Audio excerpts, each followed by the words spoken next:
This is lesson number 9 of the new Cosmic Consciousness series, recorded by Father Blighton, January 1972. This class can also be heard on tape number 601H. Good evening, brothers and sisters, and all the priests of the Holy Order of Man. This is Cosmic Consciousness, lesson number 9.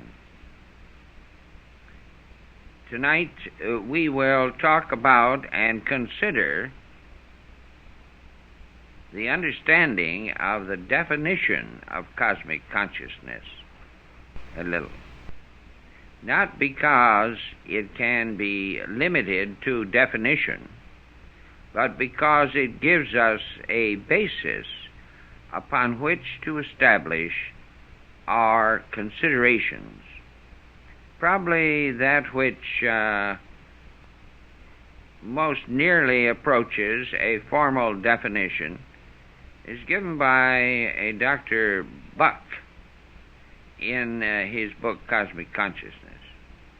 Among his writings and other significant things, he defines it as the prime characteristic of cosmic consciousness is, as its name implies, a consciousness of the cosmic, that is, of the life and the order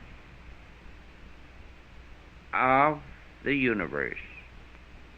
Along with the consciousness of the cosmic, there occurs an intellectual enlightenment, or one might even attain a true illumination, which alone would place the individual on a new plane of existence and would make him almost a member of a new species. This is added because of a state of moral exaltation and indescribable feelings of elevation and joyousness, and a quickening of the moral senses, which is fully as striking and more important both to the individual and to the race than is the enhanced intellectual power with which these come what may be called a sense of immortality, a consciousness of eternal life, not a conviction that he shall have this, but the consciousness that he has it already. Carefully consider this comment. To consider cosmic consciousness, then, we must consider first of all the limitation of our objective consciousness and the ordinary conception of our awareness of self. This state of consciousness functions primarily in reference to the physical world. Its function and gives us consciousness. Imagine, if you will, our consciousness being aware not only of that which you perceive in this room, but also reaching out beyond this room and its physical limitations. Imagine it being a part of the cosmic itself, and thereby being all-inclusive instead of definitely limited. This thought impresses itself upon us, indicating that the cosmic consciousness is first of all something that exists beyond the limit of what we ordinarily perceive. In other words, it is the expanding of an ability to perceive, not by the usually accepted way, but by the cooperation of a greater force and those above.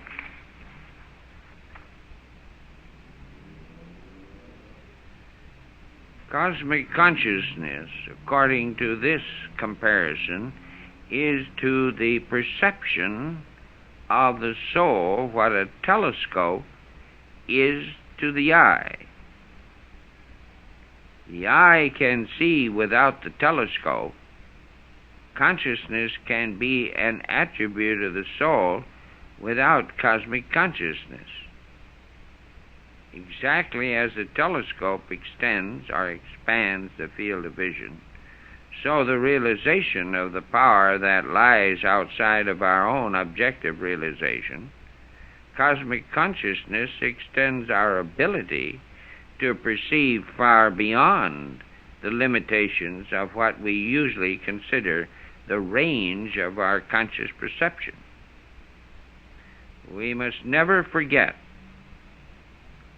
that the purpose of life is not at any time to no longer the application for the purpose of the physical body, so as to believe that it should be given no consideration, and that we are here in a physical body is evidence of the fact that it is necessary for our present development thereof.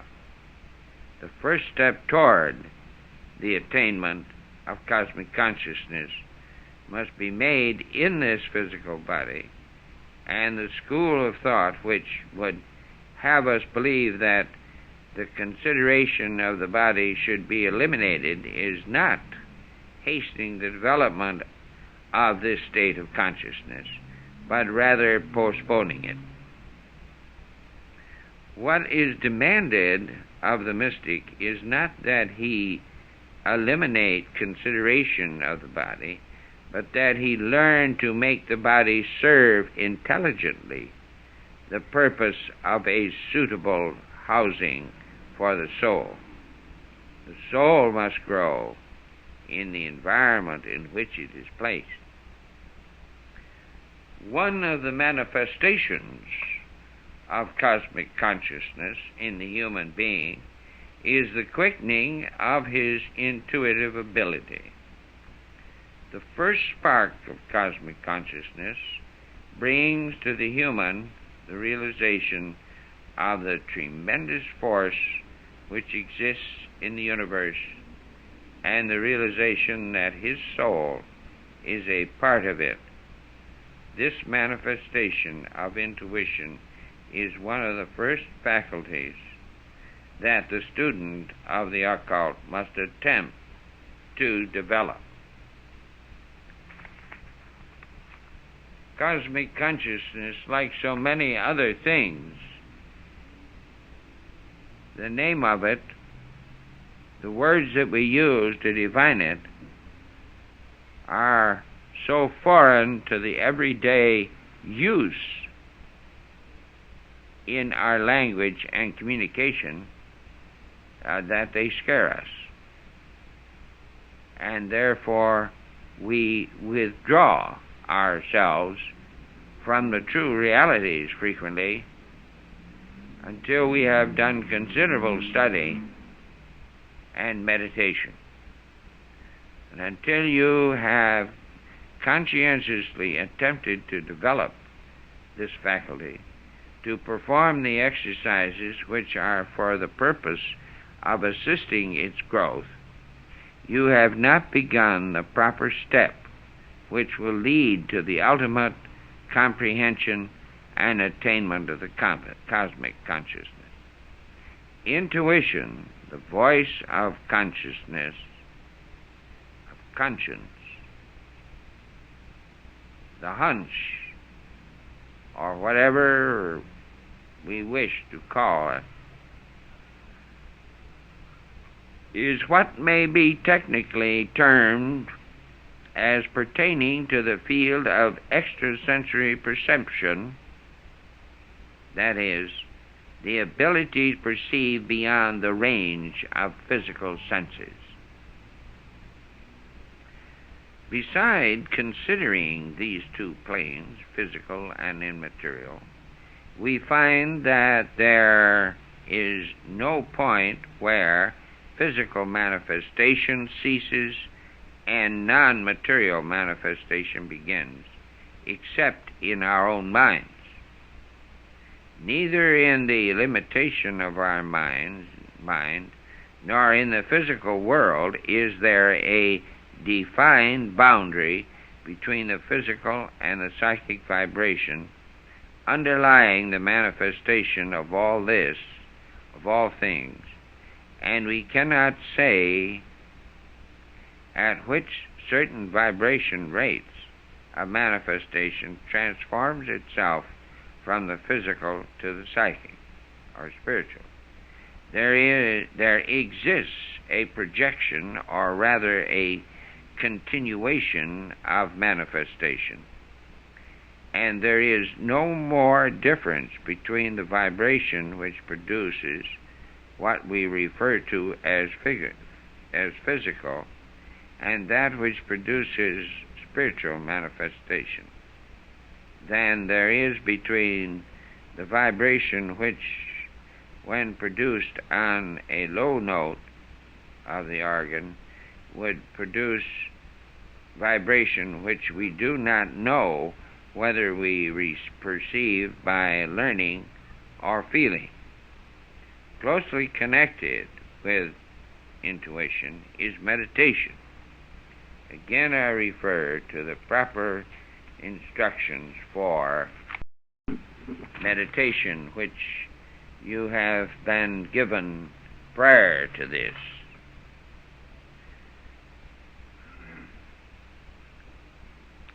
Let us consider meditation and intuition in our daily lives as a step toward development of the cosmic consciousness. True meditation, that is, the contemplation of those things to which we would direct our consciousness, is frequently considered as the only form of meditation. There is, however, a more active form of meditation, one which we can carry on practically all the time. I think possibly one of the outstanding proponents of this theory of meditation was Count Hermann Kessling, whom stated that for me personally, meditation on this path has acquired in the course of years a new meaning. Facing reality in a positive way and without evading it is for my active temperament a form of meditation. If I do not shrink from the difficulties of life, but contemplate them, then I consider I have done my kind of meditation, learning through direct experience, through pain and suffering, what your inner attitude is when facing reality is the best form of the spiritual exercise. I guess that little slip must have been an indication of physical manifestation, as I must have been thinking of dinner as it is 5:30. Well, that just shows you the working of the Spirit. To go on with this form of cosmic consciousness and its attributes, here we see meditation as an active, positive force for the improvement of our daily living. Intuition, when properly developed, can be the key which will produce the hunch, or in other words, will be the point of departure for our acts, while the results of proper meditation upon this point will indicate a way to find the path. It is necessary to stress that the full importance, and that we understand it, the complete realization of the truth of these last few statements. It is in itself an important step in the development of cosmic consciousness, and the lack of complete realization is frequently a thing which withholds the ability to develop further, because until we can have a realization of what constitutes some of the fundamental steps of our progress, we are not in a position to advance.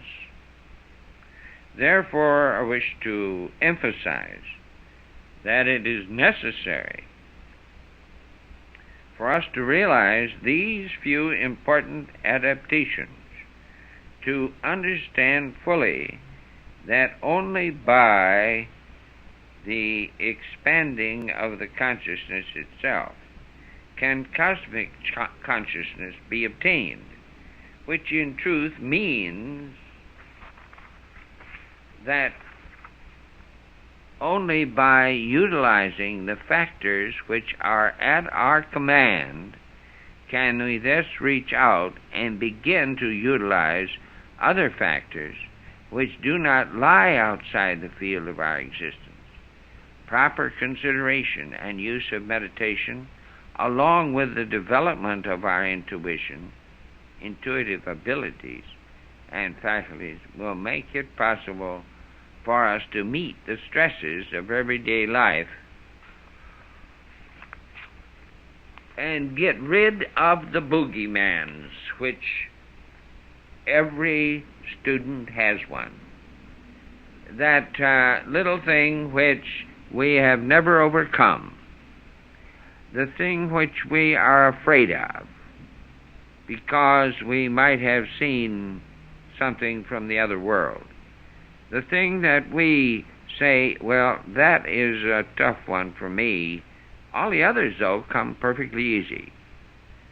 But through meditation, through prayer, through walking up to the altar, if you please, and putting your hands on the altar, and say, Jesus, take it all, you will be surprised to what will happen.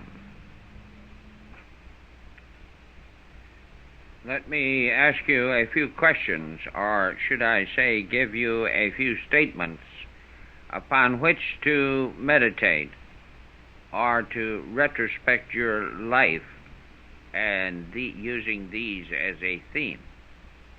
What is your substance? What are you made of? What millions of strange shadows on you impinge? Since everyone hath everyone one shade or one image, you but one can every shadow lend. Is poorly imitated after you. Speak of the spring and the shadow of the years. To one, both shadows of your beauty show. the other of your bounty doth appear. And you, in every blessed shape we know, in all external grace, you have some part. But you, like none of you, are constant of heart.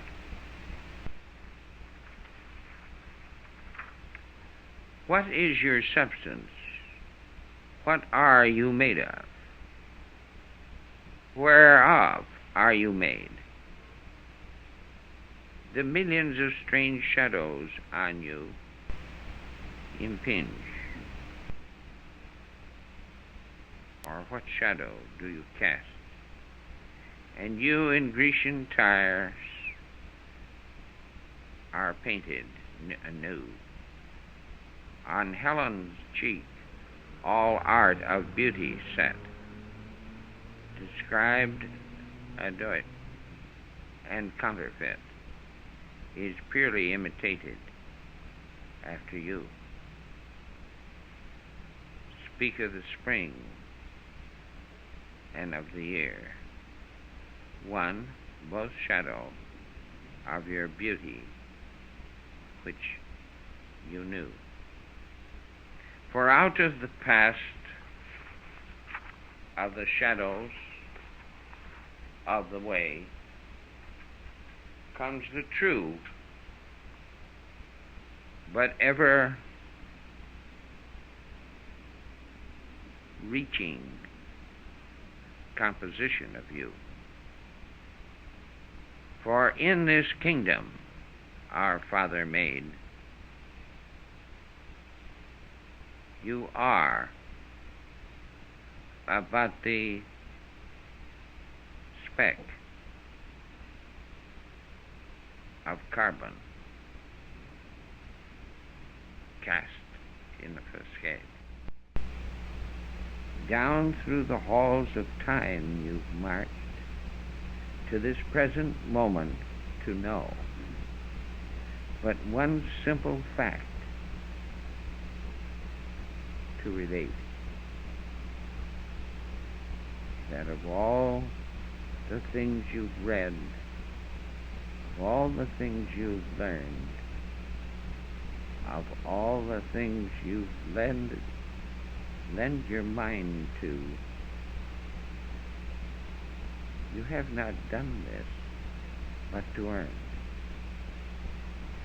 earn the right to walk in the shadow of his might, to absorb the peace and the reality of all. It has brought you to one thing,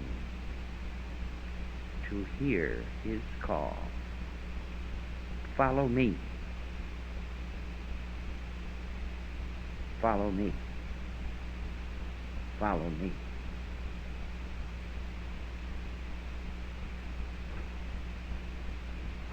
I want you to hear at this place, to take a break of 14 minutes, at which time you will meditate on the statement, follow me, follow me, follow me. If we all had cosmic consciousness to the highest degree, error would probably completely be eliminated, and consequently there would be no penalty for error. Such a perfect world is inconceivable. A world in which every human being had advanced to the state of cosmic consciousness, where his whole life and activity would be completely in attunement and in harmony with God and the laws of the universe. Such would be what we would call utopia in the popular vein. And although philosophers and writers dream of an ideal state or an ideal group of existence, the dream has frequently been established upon the wrong premise. We cannot understand what kind of existence or what motive or incentive there would be for living and advancing any further if we had all reached that state of absolute cosmic consciousness and perfection. Surely such a state will exist at some future time. This we know, whether beyond this orb or another one. And no doubt, when we reach it, we will find more noble enterprises and activities for our abilities. There will be greater fields of accomplishment before us.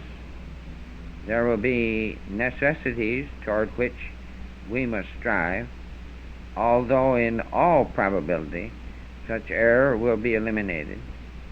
That is, man will be able to function on a higher plane, and his adjustments will be in turn purely internal, which he will not manifest outside amongst others, and will be more noble in their acts and working. We must consider cosmic consciousness as a process in our particular state of development rather than an accepted thing in itself. If you could visualize what the planet Mars would look like if you were suddenly placed upon it, your whole concept would be based upon a past experience. While you could imagine conditions very different in organization and arrangement from what you are familiar with on this earth, you still would not imagine nothing completely new. Artists have attempted to paint pictures of imaginary scenes on another planet, but if you analyze such a picture, you will find the elements are very well composed of all the conditions and things which we are familiar here, even though in another form. A higher degree of cosmic consciousness than you now possess is something of which you have no knowledge and have not experienced. Therefore, if anyone tells you that he can explain a process to reach that state, he is in error and either trying to deceive you or is misinformed himself. Try this experiment. Stop and think for a moment of something you were doing 6 or 12 hours previous. Think of some event that took place in the past 12 hours that stands out vividly in your memory. Give your whole attention to that incident for a period of 30 seconds or a minute. After you have thought of it to the point where you almost feel you are reliving it, readjust your thinking, eliminate from your mind the use of all words and visualization. In other words, without using words in your thinking or visualization, try again to think of the same incident. You will find that you cannot do it. You'll find that your memory is built up of primary visual images and words.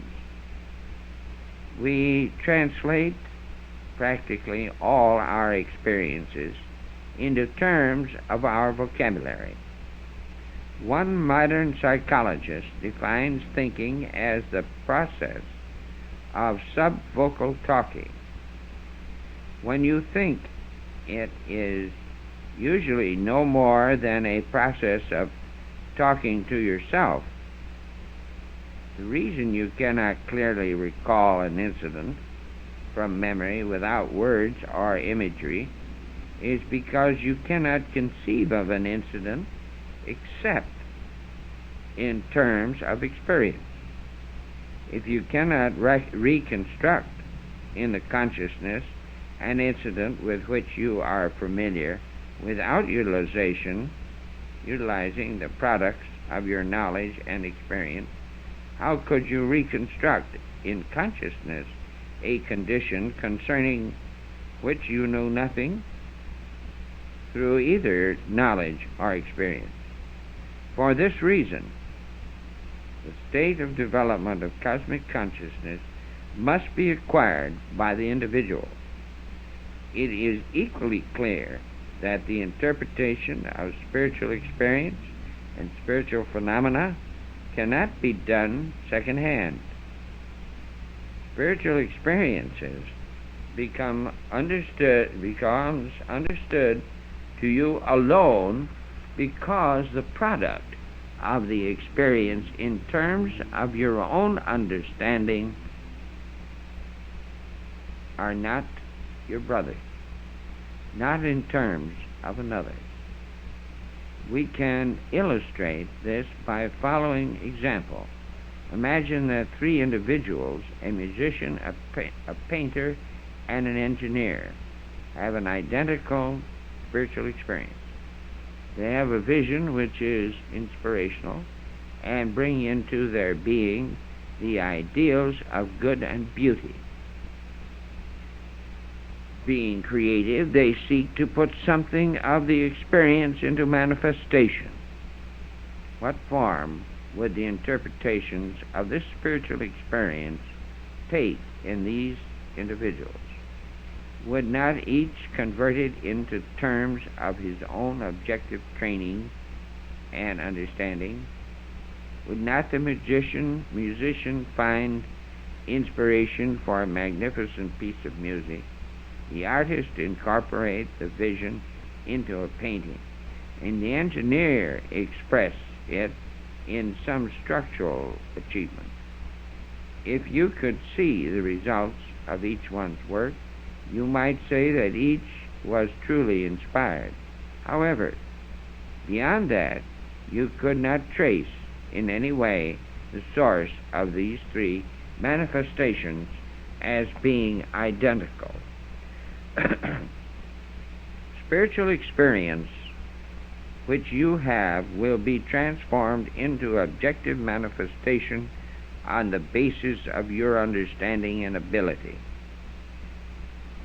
No one can interpret that experience for you because you alone are obliged to interpret it into purposeful experience in the world to serve others who are seeking for further development.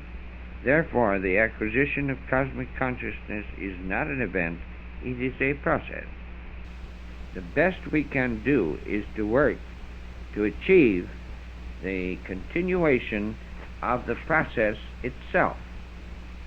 But if the teacher comes along who is teaching you, he perhaps can give you a little checking out on your experience. He would be more liable to understand and be able to interpret it in your life, because he is your teacher, and your teacher should know you and your experiences and be able to feel your reality. This is why that the virtues of cosmic consciousness can readily be only reaped, the harvest of its efforts only reaped when we are willing to be humble and stop thinking in terms of the past and only keep our minds and our eyes upon the future and the way as the new things come into this world, which are now becoming the new heaven and the new earth.